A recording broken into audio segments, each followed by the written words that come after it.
Hello! Maganda pa rin tayo. Always panalo, always tagumpay. Maganda pa rin tayo at magandang babae, magandang lalaki pa rin ang mga virtudes. Kaya sa lahat ng mga ka-virtudes, makinig kayo. Pag-uusapan natin ngayon at aalamin natin ang mangyayari sa Pilipinas.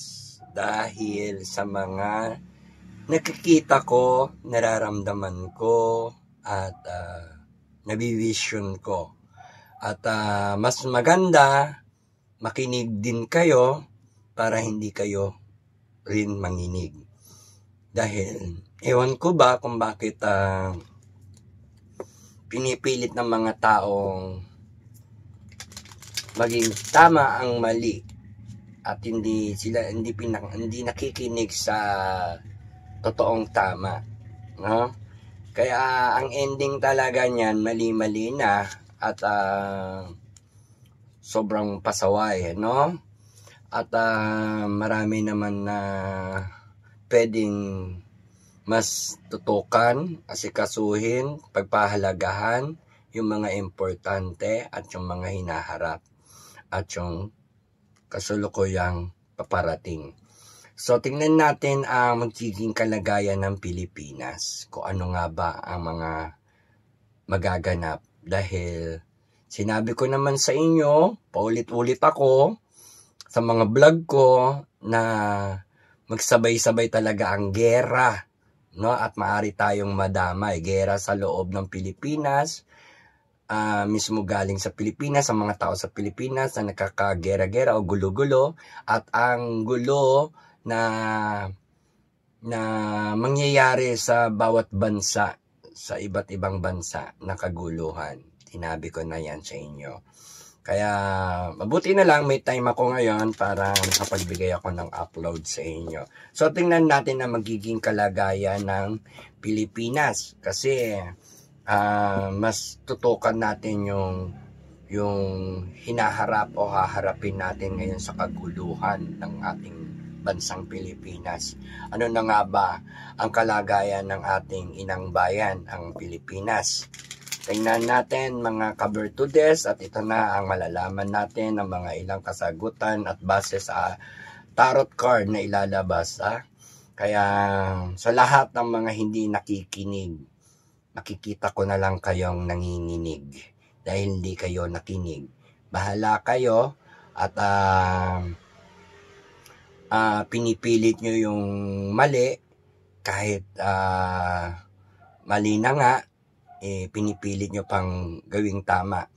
Hindi mananaig ang katotohanan, ang kamalian at saka kasinungalingan sa katotohanan. Kaya dapat maging totoo lang tayo. Huwag na tayo makipagtalinuhan o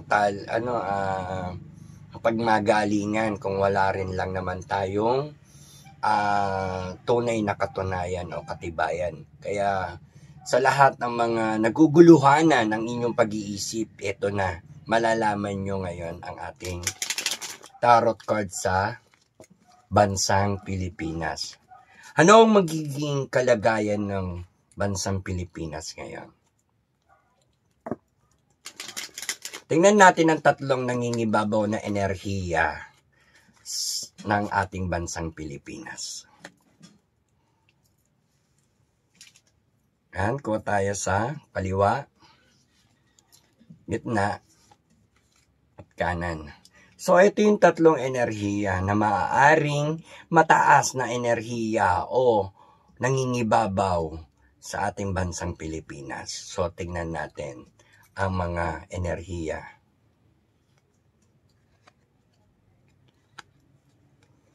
Kakatakot, nakakakilabot, super stress, nakaka-stress ang mga mangyayari na pwede talagang mangyari. At nakakabagabag at dapat natin paghandaan dahil magbibigay stress sa atin ang mga mangyayari sa bansang Pilipinas pag nagkataon. Dahil baka tatamaan ng Pilipinas, tatamaan daw yung tore o pagsabog.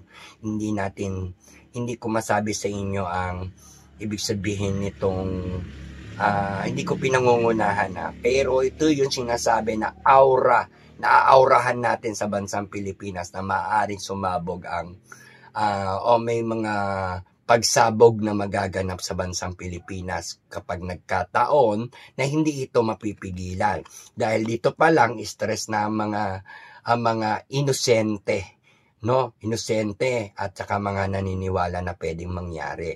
Tapos dito ang enerhiya rin mga kaguluhan. Tingnan nyo naman ang tore, ito yung Pinas, mangyayari sa Pinas kaguluhan, pagbagsak ng Pinas at pagbagsak ng mga tao kaguluhan. So parang tayong sinukluban ng langit at lupa ang Pilipinas natin. Kaya dapat tong mapigilan. Ipag-pray natin to dahil maaaring tamaan o may maganap na sabugan o tinatawag natin na mga kaguluhan sa ating bansang Pilipinas dulot ng mga gera or tinatawag natin mga pasabog. I don't know kung anong klaseng pasabog, basta yan na yung sign na nakikita ko. Kaya po, dapat maghanda ang bansang Pilipinas dahil maging mapagmatsyag, mapaghanda at maging matatag sa laban kasi meron tayong haharaping laban o ang bansang Pilipinas ay may haharaping laban. Nawa ang mamuno dito ay may lakas ng loob at may katinuan at may maayos na ginagawa. Kaya need natin ang may matatag at maayos. Kailangan ng isang tao, isang leader na may kakayahang lumaban o gumawa ng paraan para hindi tayo madamay o madamay ang bansang Pilipinas. Nakakatakot dahil may mga panganib na kung nakikita maaaring kaguluhan ng mga tao or ng mga namumuno na hindi alam ang gagawin, no? Ito 'yon, no? Maaaring ito mangyayari sa bansang Pilipinas, no? Madamay or tamaan or tinatawag natin na parang binagsakan ng langit at mundo kasi parang napapagitnaan tayo, magiging way. Yan. Kaya kailangan natin ng isang leader, no, na handa at naghahanda at haharap sa mapayapang pakikipag-usap, mapayapang kasunduan at mapayapang pakikipag-iwas sa mga anumang pwedeng mangyari. So, nakakatakot kasi ito yung tinatanong ko, anong aura at nakikita natin o mangyayari sa Pilipinas. Ito yung pinaka higher energy. So, ito ang mga energy, ang mga magbibigay stress o kaguluhan sa mga tao, no? At ang parang sinukluban ng langit lupa, mga pagsabog or tinatawag natin pagbagsak din ng tore o palasyo, no? At paghiwa-hiwalay ng mga tao. And then dito yung kailangan yung mapaghandaan o maghanda. Dahil dito kailangan mas maganda. May mangyari man o wala, nakahanda ang Pilipinas. Dahil maaaring bumagsak ang ekonomiya ng ating bansa at ang Pilipinas ay madamay sa kaguluhan. Kaya nakakatakot to, ha? Kaya no? Ayan, sa mga hindi naniniwala sa akin, it's up to you. May sarili kayong paniniwala at sinasabi ko naman sa inyo, this is the sign at base to sa aking tarot card, ano? At pwedeng mangyari, pwedeng hindi, pero inilalabas ko na sa inyo yung sign. At nawa, maintindihan nyo at sinasabi ko rin sa inyo, hindi ako Diyos at hindi ko alam yung mga bagay-bagay na hindi ko pwedeng pangunahan si God sapagkat ako'y gabay lamang, ano? Happy lang, good vibes lang para akit swerte. Always tayo panalo, always tayo tagumpay. Yan ang sinasabi ko sa inyo para always tayo maganda. Ayan, sa mga tao na negatibo, habang may panahon pa, tanggalin nyo yung mga negatives nyo sa katawan, sa pag-iisip, at ano man yung mga background nyo rin na negative, tanggalin nyo kasi maaring hindi yan makabuti sa inyo. Yun lang. No? Kaya maganda, kailangan ng paghahanda dahil meron ditong mga panganib na pwedeng mangyari sa bansang Pilipinas. Ha? Nawawag naman, kaya sama-sama tayong mag-heart prayer. Ipagpanalangin natin ang ating bansang Pilipinas sapagkat maaaring madamay o kaya makaroon ng mga something sabog-sabog or kind of madamay sa gera. Kaya kayo na bahalang mag-isip niyan, no? At ito ang sign, tingnan nyo mabuti. Ayan. Ayan. Stress. Ayan, mga isipin. Tinatawag na weak mindset na nagkakaroon din ng mga problema dahil ang pinoproblema rito ay napakaraming tao or ito person. And then, ito yung nakakatakot talaga, no? Very, very yan. Ewan natin kung ano na. Kung ayaw nyo pa rin makinig, magsama-sama na lang ang mga gustong manginig. Ayan. Bahala kayo sa buhay nyo. Basta, ibinibigyan ko na kayo ng babala. Bahala kayo. At page of wands, ayan na ha. Kaya sinasabi ko, paghahanda, pagiging matibay, dapat ang mamumuno o leader. Dahil sa mga panganib na nakaabang. Kaya dapat makontra natin yan at magsuot na kayo rin ng mga pangontra. No? Kasi ito lang masasabi ko sa inyo dahil ang ating mga namumuno sa ating bansa ay magulo at na makakasali din sa kaguluhan ng iba't ibang bansa o gera. Magulo na dito, magulo pa talaga, ang gulo. Diba? Nakakagulo talaga. So kailangan nyo na yan magsuot ng pangmalakasang protection. Ayan. Magkanya-kanya na lang tayo pag ganyan talagang ayaw makinig. Dahil safe first self, no? Bago ang mga taong ayaw pasakop o ayaw makinig. Ayan. Walang iba kasing sa ngayon, walang ibang tutulong sa atin kapag may nangyari sa bansang Pilipinas, kundi iligtas natin ang sarili natin. Sarili natin ang makakapagligtas sa ating sarili. Alright? Kaya unahin ang kapakanan at ang kaligtasan at magandang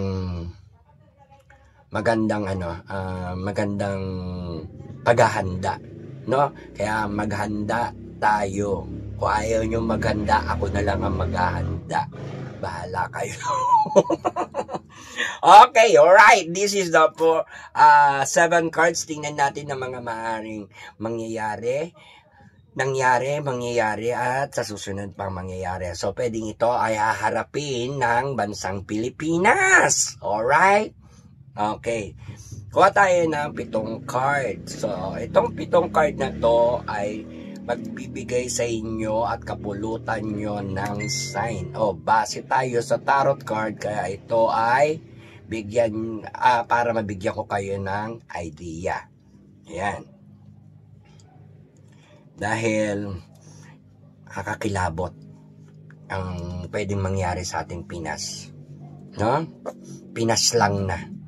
Ang ating Pinas ay Pinas lang na. Ha? At hayaan pa ba natin mapaslang?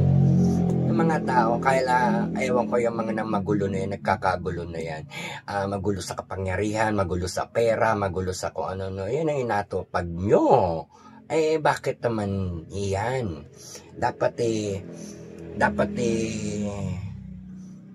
tawag dito, tumutok tayo sa kaligtasan ng ating bansa, kaligtasan ng ating mamamayang Pilipino at mamamayan. Yung mga Pilipino, iligtas na natin. Ayan. Ayan. Ewan ko, bahala kayo.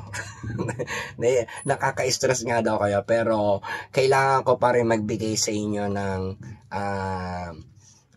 sign or babala o mensahe ko sa inyo, no? Basta ako nagbigay na sa inyo at ibibigay ko to.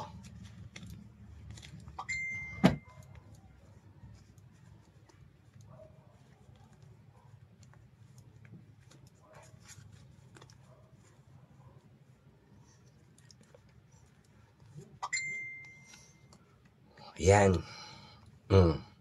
Ito ay maaaring ito yung nangyayari sa ating bansang Pilipinas. Sobrang hurt na, no? Masyado na maraming nasaktan, maraming galit, maraming nagdadamdam, maraming mga emotion, no? Kaya itong mga to na laganap sa ating bansa dahil yung mga tao na masyadong emotion and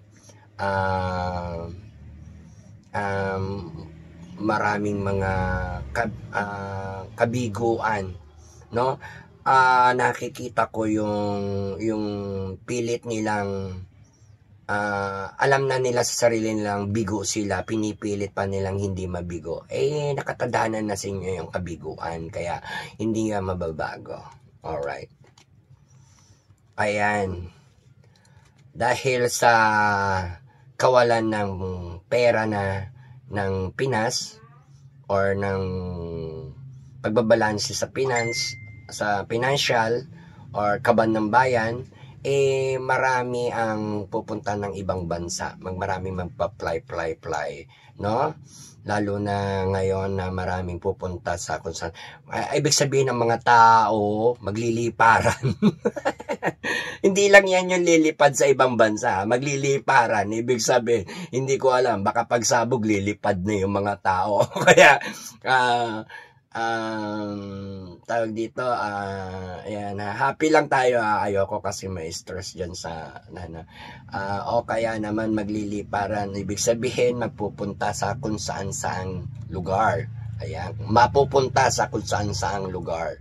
Alright, so ayan, so tingnan natin ngayon to, magkakaroon ng mga kasunduan ng mga tao, dealing or transaction. Nawa itong mga transaction na to ay mabuti, hindi masama. Kaya kailanganin natin ng magandang transaction o kasunduan para maging mapayapa ang Pilipinas o masafe ang Pilipinas. Ito ang kailangan, transaction. Yung mabubuting transaction at mabubuting communication dun sa mga paghingi ng kapayapaan at saka maayos na kaligtasan ng Pilipinas. Ayan, no? Okay? Yan, may mga mag-uusap-usap sa mga plano ang mga babae at lalaki sa Pilipinas, sa ating mga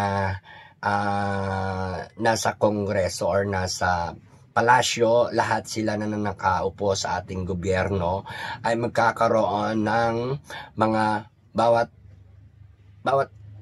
isa o grupo sa kanila magkakaroon ng mga pag-uusap na plano. Ano mga pinaplano nyo kasi puro mga planong dapat ang mas manaig yung mga nagpaplano ng maganda sa ating bansa at sa mamamayang Pilipino. No? Ayan.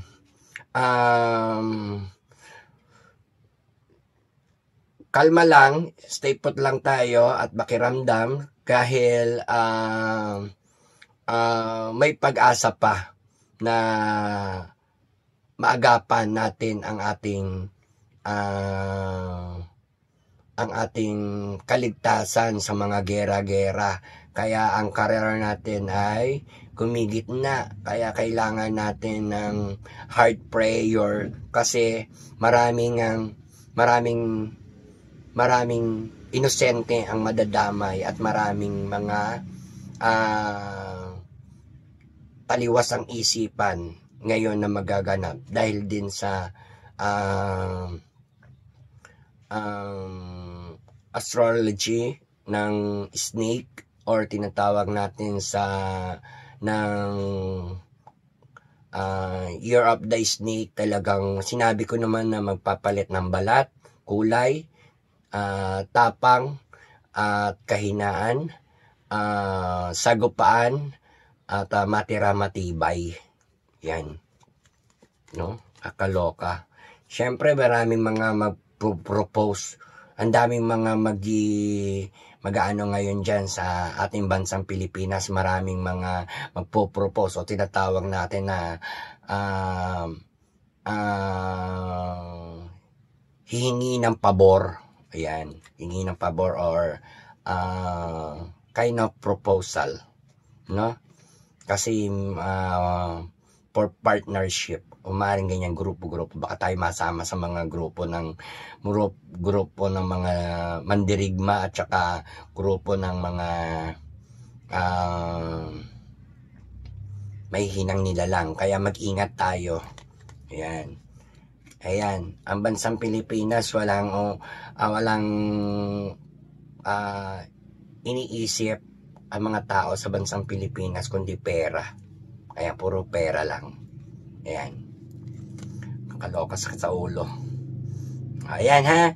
Yan, sa mga tao na nagtatanong. Tingnan natin ngayon yung ating katanungan. Tingnan natin kung aabot tayo ng 5 katanungan sa kalagayan ng Pinas.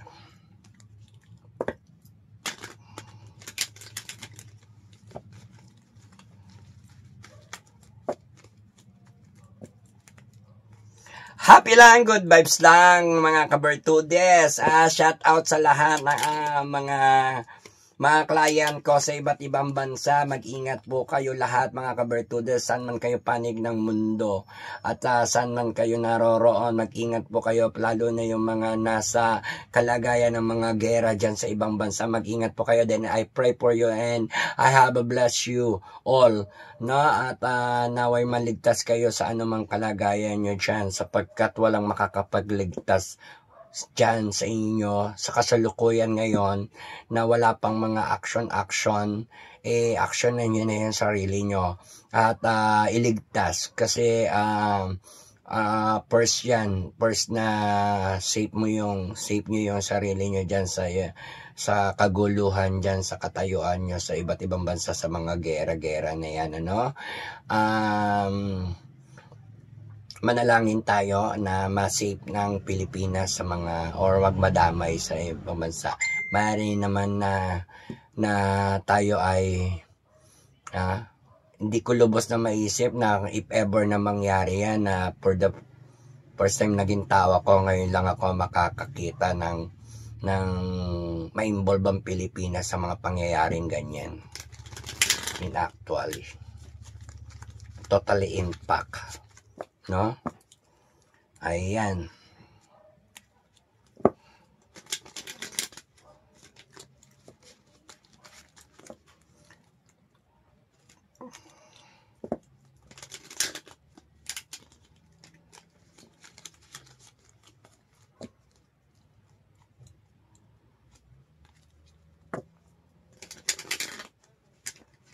So, tingnan natin ngayon ang katanungan natin sa Pinas. Matutuloy ba, madadamay ba ang bansang Pilipinas sa gera ng ibang bansa? Tingnan natin. Kuha tayo ng card to the left. Madadamay nga ba?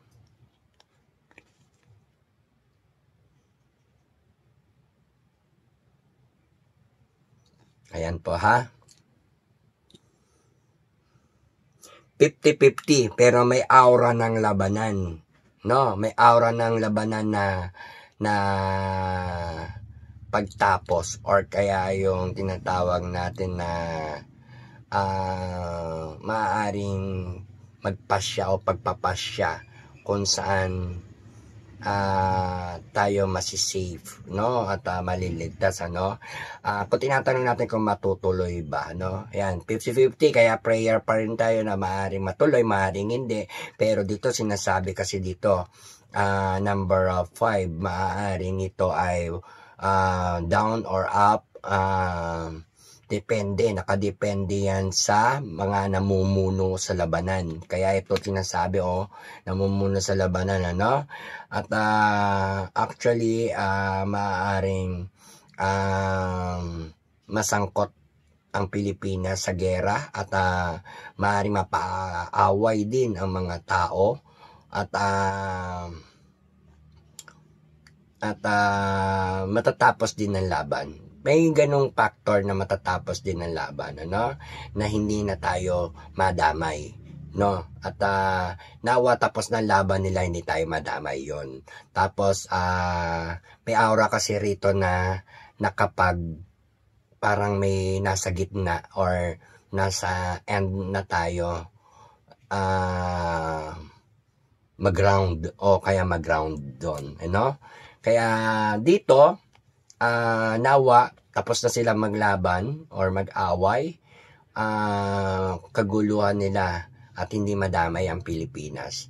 Dahil sinasabi dito, 50-50, maaari madamay. Pero nakikita naman dito na merong parang tapos ng kaguluhan sa kanila. So ibig sabihin, maaaring maagapan kung may mamumuno na matino para hindi madamay ang bansang Pilipinas o tinatawag na malakas ang loob at alam ang gagawin tungkol sa kaligtasan ng Pinas at ang mamamayang Pilipino. Yan. So tingnan naman natin ang ano na nga ba ang magiging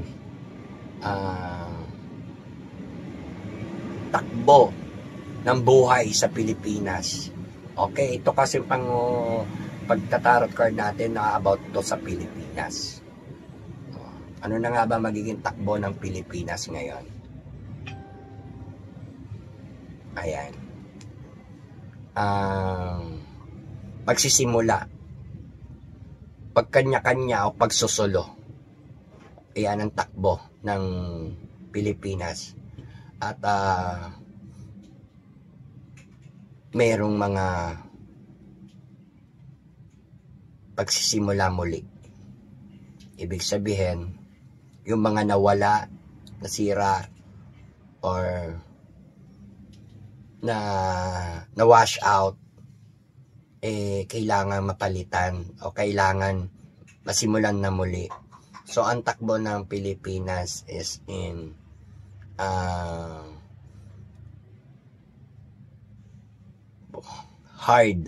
very hard yung pagkanya-kanya o pagsusulo, no? Ang gulo nito kasi maraming mga priority na dapat unahin para sa Pilipinas. Parang ang Pilipinas pa ang ang mag-a-adjust. Di ba? Yan, sa mga tao, parang ganon, no? Alright, next question, madadamay ba tayo sa gera? Ayan, tinanong natin kung madadamay pa nga rin ba tayo? Or magkakagera ba? Kakagera, natanong na natin yun, ano? So, ibahin na lang natin,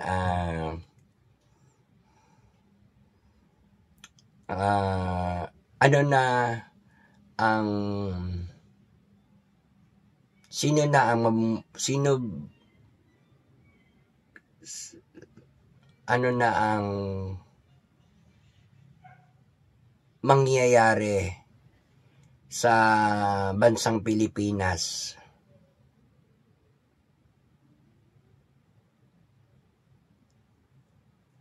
tingnan natin.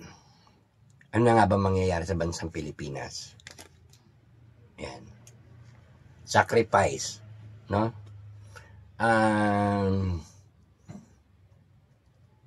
Hindi ko alam kung bakit may mga change object Nakakatakot din dahil baka mamaya iba na yung humawak sa Pilipinas o kaya naman iba na ang mamuno o mag-handle ng Pilipinas. Kaya nawa, wag naman mangyari at maging matagumpay dapat ang ating namumuno dahil siya ang hahawak dapat ng kaligtasan ng Pilipinas, no, for the future. Ayan. So, tingnan natin, ano ba ang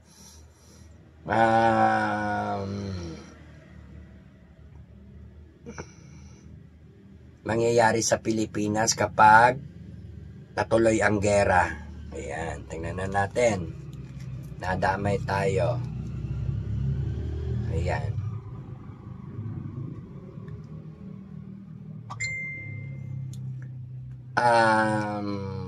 Kinikilabutan ako pero may laman to, no? Sinasabi ko sa inyo, kailangan siguro ng mamuno ng isang babae, no? For concentrate and no distraction at tamang pagpo-focus sa kaligtasan ng Pilipinas. Super gulo kasi, super. Okay? Isang babae ang pag-asa ng bansang Pilipinas, no? At makakapagligtas ng kalagayan ng bansang Pilipinas. Ibig sabihin, masisave ng isang babae yung mga bagay-bagay magagawa ng isang babaeng pwedeng umalit sa ating presidente. Ayan. Baka ito na si Bibi Sara Duterte. No? Kaya kailangan talaga parang dapat ito ang makaayos ng lahat-lahat. No? Sika nga may kasabihan din na kung ano ang problema, siya rin ang solusyon. Alright? Ayan. And last card. Ayan, tingnan natin ngayon. Ano ba ang future na ng Pilipinas? Puro Pilipinas na lang, ano? Kasi wala na ako. Ano ba sa ito yung mangyayari at magaganap sa Pilipinas? Ano ba ang magiging future ng mga tao sa Pilipinas? Ayan. Puro hard work. Ipon pera dahil sa mahal ng mga bilihin. No? Tataas lahat ng mga bilihin at gastusin. Yun lang. And I thank you. Kaya super hard work at ang mga ibang mamamayang Pilipino hindi makaalis dahil nga sa trabaho nila sa iba't ibang bansa at sa iba't ibang lugar. At lahat ng tao sa Pilipinas puro hard work, lalo na yung mga mahihirap. Super hard work lang talaga ang laganap at mangyayari pa. Kaya ipagdasal natin ang ating bansang Pilipinas na nawa ang namumuno ay maging strong o malakas para maipagtanggol ang Pilipinas sa haraping mga gera-gera o kaya kaayusan ng mga nagigera din ng mga tao dito sa ating bansang Pilipinas. Kaya ang gulo-gulo, kaya huwag kayong maguluhanan dahil pati ako naguguluhan na rin. Alright, ay importante maging ready tayo at maging ready rin kayo sa lahat ng inyong mga kaligtasan dahil walang ibang makakapagligtas sa atin sa hinaharap kundi ang sarili natin at walang ibang tutulong kundi ang sarili natin. Kaya wag kayong umasa na matututukan kayo ng mga nasa walang malasakit na nakaupo or namumuno sa ating bansa. Kaya dapat maging safe, no? yung ating sarili. Self first and God first, second guide and idea. Kaya maraming salamat po sa lahat ng mga kabertudes ko. Huwag po kayong maguluhanan. Bagkus, ipagpatuloy natin ang ating hard prayer. Palagi tayong manalangin na maayos na ang lahat ng problema. Unang-una, mga problema natin sa mga nakaupo sa ating gobyerno. Naway maayos na at nagsimula na sa mga magagandang pag-uusapan, hindi yung mga kaguluhan at walang paghahanda sa kaligtasan ng bawat isa o ng mamamayang Pilipino. Kaya dapat unahin, tutukan ang kaligtasan ng Pilipinas and then ng mga taong bayan at tuloy yung mga sinimulan na mga proyekto na hindi natuloy, tapusin, ganon lang, yun lang. At syempre nalulungkot ako kasi pero hindi ko pinapakita sa inyo na nalulungkot ako pag naalala ko yung mga taong